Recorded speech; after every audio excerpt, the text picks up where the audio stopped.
Olá, pessoal.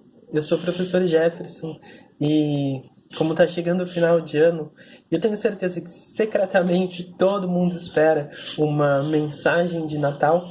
Venho aqui trazer uma história do livro O Lenço Branco, escrito por Viorel Boldes e ilustrado por Antonella Toffolo.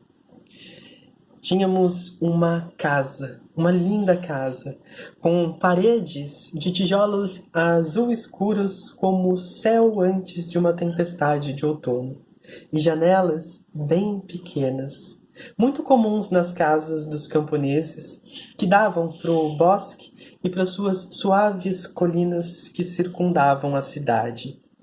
Era uma cidadezinha como tantas outras naquelas terras, com as casas todas em fila ao longo das margens de um riacho de águas límpidas que atravessava as colinas da Transilvânia, na região chamada Ardial, lá onde, pouco a pouco, os cumes dos Cárpatos vão se suavizando, deixando espaço a oeste para Pusta, a estepe húngara.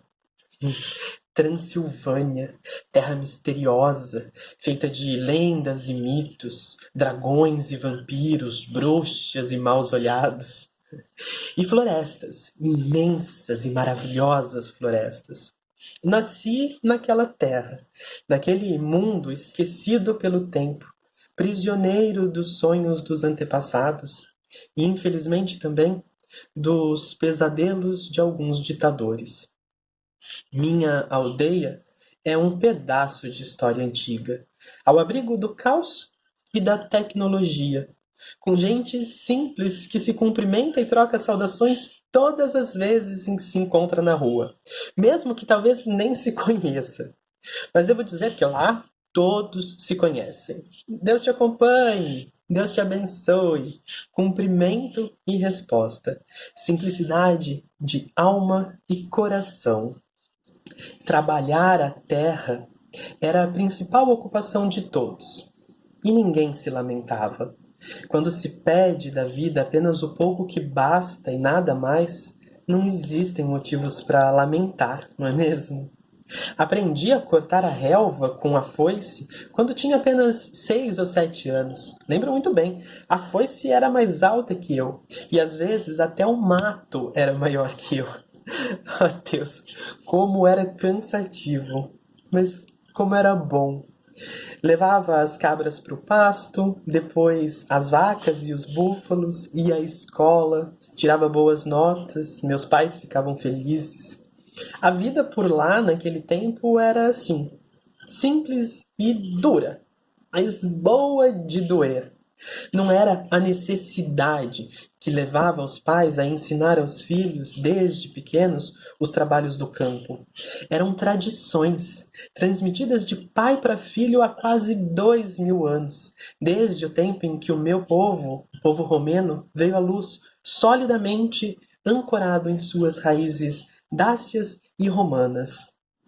Com certeza, ser camponês na Transilvânia não era fácil naquele tempo. Como também não é fácil hoje. Mas a vida no campo era extraordinária. Meu pai era um homem duro, um general, consigo mesmo e com os outros. Ele me amava, sem sombra de dúvida. Mas quando eu aprontava alguma travessura, e aprontava muitas, ele me dava surras tremendas. Nesses casos, fugia para casa de algum amigo e ficava por lá até as coisas se acalmarem. O sinal que indicava que tinha chegado a hora de voltar era um pequeno lenço branco na janela, preso por minha mãe, naturalmente às escondidas do general. Na realidade, acho que ele sempre soube desse pequeno código, mas sempre fez de conta que não sabia. No dia em que disse a meu pai que queria ir embora em busca de melhor sorte, sabe-se lá onde, ele ficou mal. Até porque eu era seu único filho. Se quiser ir, vá, mas não olhe para trás, não tenha remorso, vá embora para sempre, disse ele, vencido pela raiva e pela tristeza.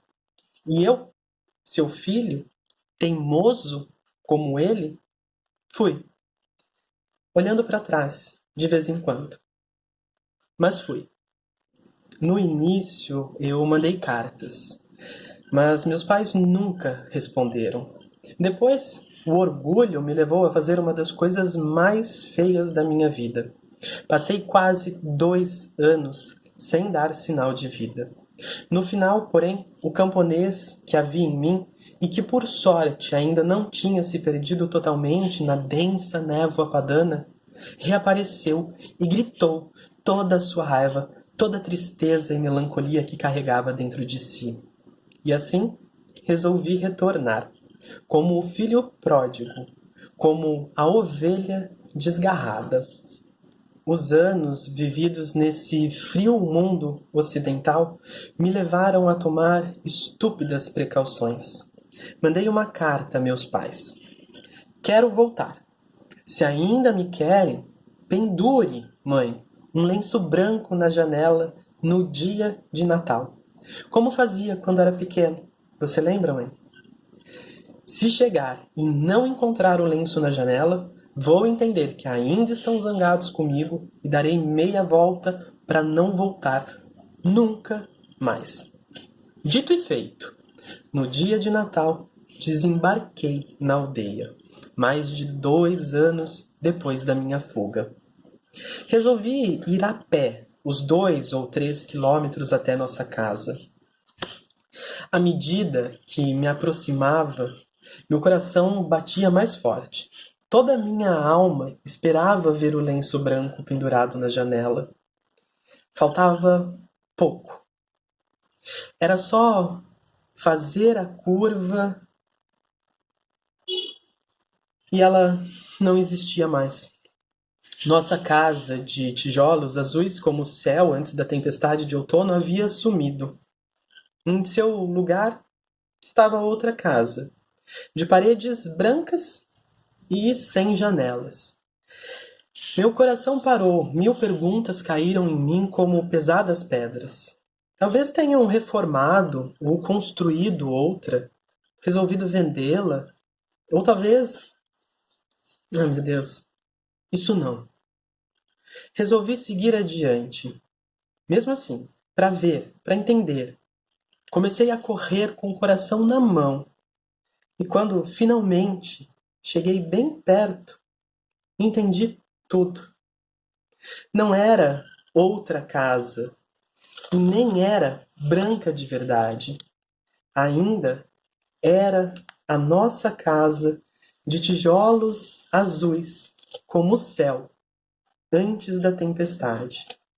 Mas meus pais, minha pobre mãe e meu severo general, temendo que um lenço fosse pequeno demais para ser visto de longe, tinham pego todos os lençóis e panos brancos que possuíam e pendurado por todo lado, nas paredes, nas janelas, no teto.